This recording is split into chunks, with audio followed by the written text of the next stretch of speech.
Hi, it's Gary. Welcome to today's video.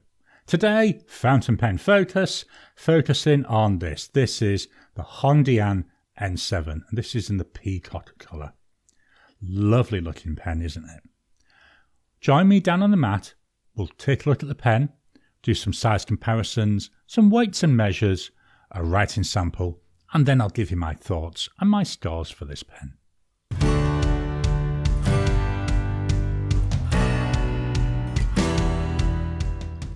Welcome down to the mat. So here we've got the HongDian N7. Just let me turn this around so you can see the glorious colours on this. I think it looks so pretty with these colours. There we go. And then we're back to the front. Let's take a walk through the body. We start at the top. Here we've got what looks like a little bit like a gemstone. It's like, I don't know, maybe a bit like something like lazuli. Hopefully I pronounced that correct. It's like a green colour, or certainly that's the colour that comes into mind when I think about it. But we've got there, it looks like there's some clear plastic over it, and in there we've also got a logo. Hopefully that's coming out. They look like to be feathers. We come down into the cap. Top of the cap we've got this golden clip. Well, golden is plastic. Then it comes down into the clip itself. Very stiff. Like the shape of the clip, feels plastic. You know, it is what it feels like. The rest of the cap, so we've got tapering out till about maybe halfway down, then it goes straight. Throughout the cap, we've got this motif here. These are meant to be peacock feathers. So up here at the top we've got peacock and we've got HongDian. Just go around so you can actually see all of this. I think it looks quite pretty. I like the black. I like the back colour as well. It's like a greeny blue colour. The bottom here we've actually got a peacock. There you can see the tail all out. Then underneath that peacock we've got N7, which is the model. On the front, it looks like LT HongDian. Going down from that band, we come into the body. Now, that band does feel like it's tapering down ever so slightly. I don't know if it is, but that's what it feels like. Then there's a smooth but noticeable drop down to the body. The body seems to be the same width until about 3/4 of the way down. Then it tapers in till we get to another two gold coloured bands. The end cap with a golden end there. Plastic again, I think. Not going to twist that though. There's ink in here. This is a piston filling pen. Just going to turn this around. I do like the colours of this. I think it looks quite pretty. You may have already noticed that though. The cap. This comes off in half.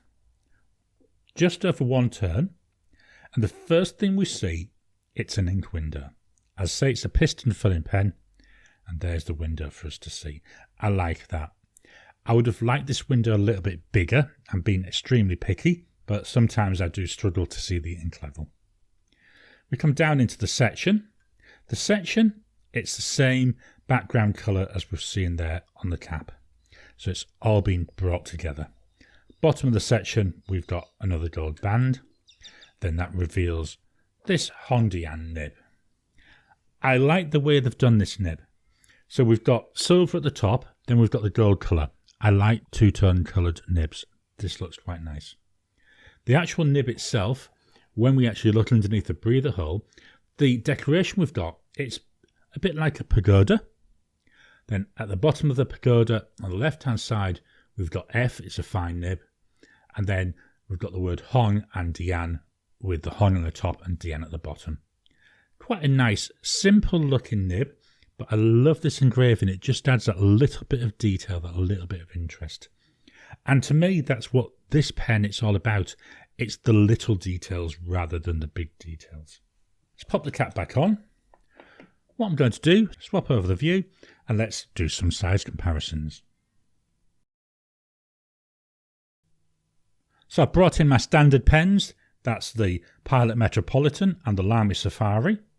The HongDian is the shorter of the three with the cap on. Let's take the cap off. Uncapped, again the HongDian is slightly shorter. The HongDian has got a number 6 nib. So at the moment they're lined up by the tip of the nib. If I line it up by the bottom of the section, the HongDian is an awful lot shorter. Again, with this being a number 6 nib, now I haven't tried this, but hopefully it should be easy to swap the nib. Let's look at these pens posted. With the pens posted, we've got a different story. The HongDian well and truly in the middle of the two. Now this pen posts really well, and I'm just going to put my thumb there so you can see where it posts down to. It posts down to the body, so not onto this blind cap, so we're not going to be at risk of that twisting when we take the cap off. And it comes on and off quite easily, but it's nice and secure when it's on there. I personally find when this pen is posted, it feels too back heavy. A little bit on the long side, I could live with that. It's just the heaviness that really draws attention to me. Unposted, just about the right size, and it's a really nice weight. I feel really comfortable using this pen when it's unposted. Let's swap over this view and we'll do some weights and measures. Before we do the weights and measures, I'm jumping ahead of myself. I'm getting so excited to write with this pen. Let me just line it up again. What we're going to do is some size comparisons with pens of a similar cost. So the first one is a TWSBI Eco. Then the other one I'm going to fetch in another Chinese pen. That's the Mahjong P135. The Eco, 44 Australian dollars.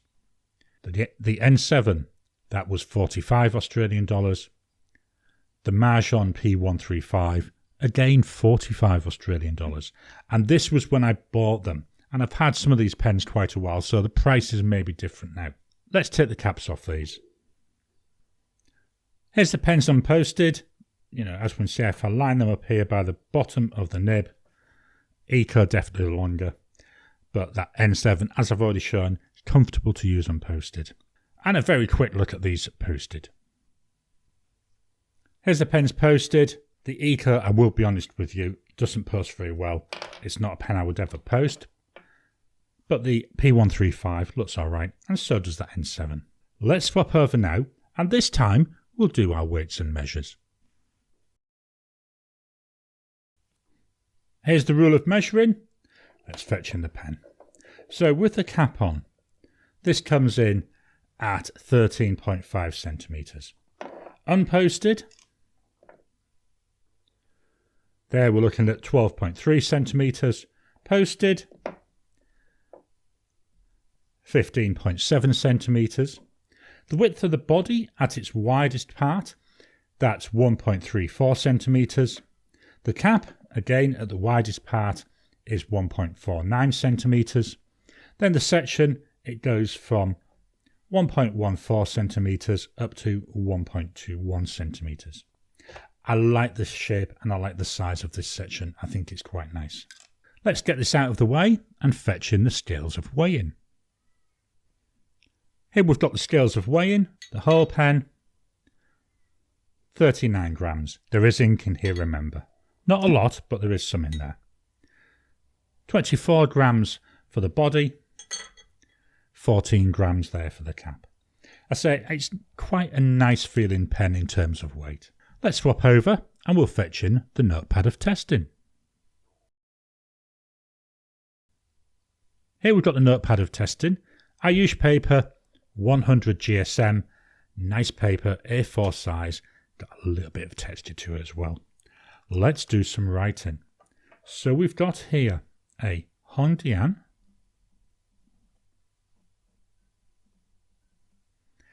N7. It's actually got a fine nib. I think it's slightly wider than fine. It's certainly not a medium nib, but it's a nice size line. So it cost me 45 Aussie dollars when I bought it. The ink is by Dominant Industry.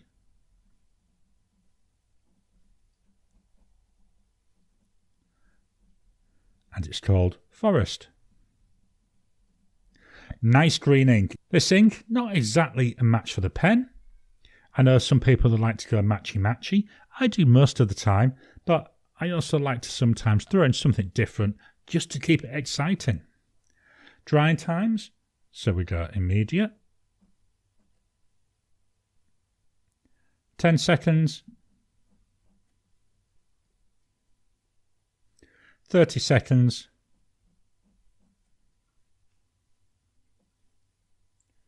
Still smudging, but not enough to really warrant doing a 1 minute test. Please remember, I know I say this in every video at the moment, middle of summer when I'm recording this, very hot, the paper does dry out quite a bit, and I do find this massively affects the drying time. Let's write a sentence.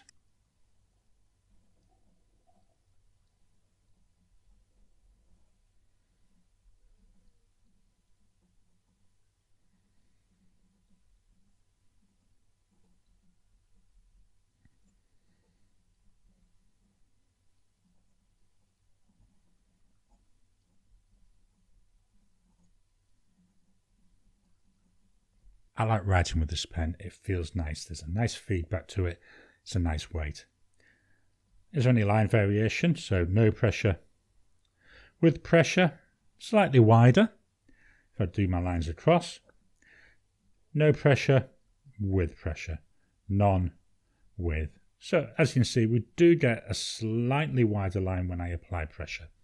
The nib though is fairly stiff. Not quite a nail, but getting towards that. Don't see much in the way of line variation. Flow test.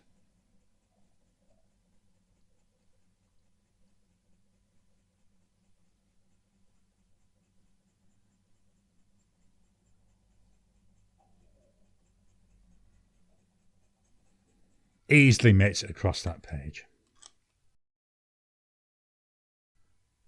So what are my thoughts and my scores for the HongDian N7?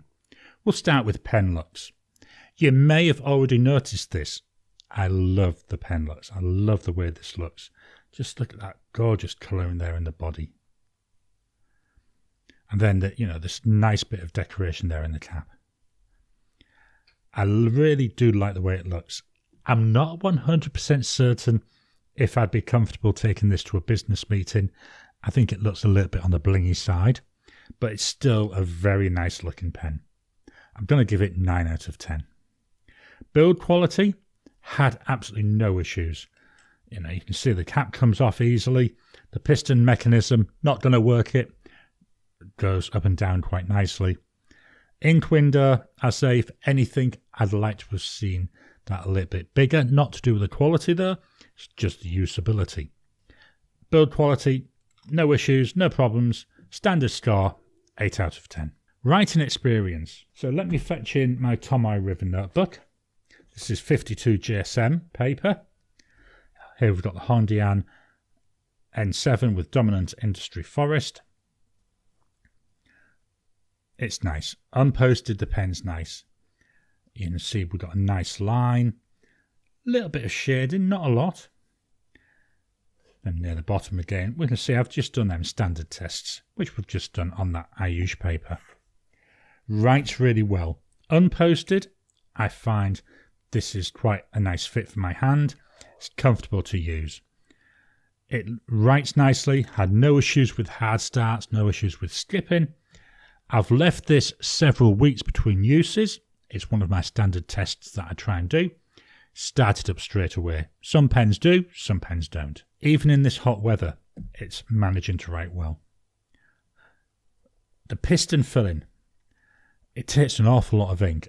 I would say I would fill this up maybe once every 3 months, whereas with my converter pens, sometimes that's every couple of weeks I need to fill them. This is yet another pen, really. Seems like it goes on and on and on and never runs out of ink. So for writing experience, 8 out of 10. Ink flow, as I've already mentioned, no issues. Goes weeks between uses, still writes. Had no hard starts, no skips. Get a nice consistent line. Really nice, really consistent. 8 out of 10. Comfort, unposted, like this pen. Fits nice in my hand. I like the section. There's a slight concaveness to it, but only slight, you can hardly notice it. No lip at the bottom. I hold my pens down near the base of the section, so I've got nothing digging into my finger. Just a nice length when it's unposted. I've already shown you, it does post. As I've said, because of the weight of the cap, it feels heavy when it's posted. But it's doable if you like that sort of thing. So for comfort, 8 out of 10. Value for money. I'm going to be extremely nitpicky. It's a fine nib. Not my choice of nib. There was no medium nibs. If I could have got this with a medium nib, I'd have been a lot happier, I think. I mean, it's still a nice pen, don't get me wrong. It's still a pen. Every time I use it, I'm excited to use it. 45 Australian dollars is where I start humming and hawing a bit. Yes, like the Eco, it's a piston filler. It's got a pretty look to it. It's got an ink window. Writes really well. I think $45 actually is just about on the money for this. I think it's a fair value. Value for money, going to give this 8 out of 10.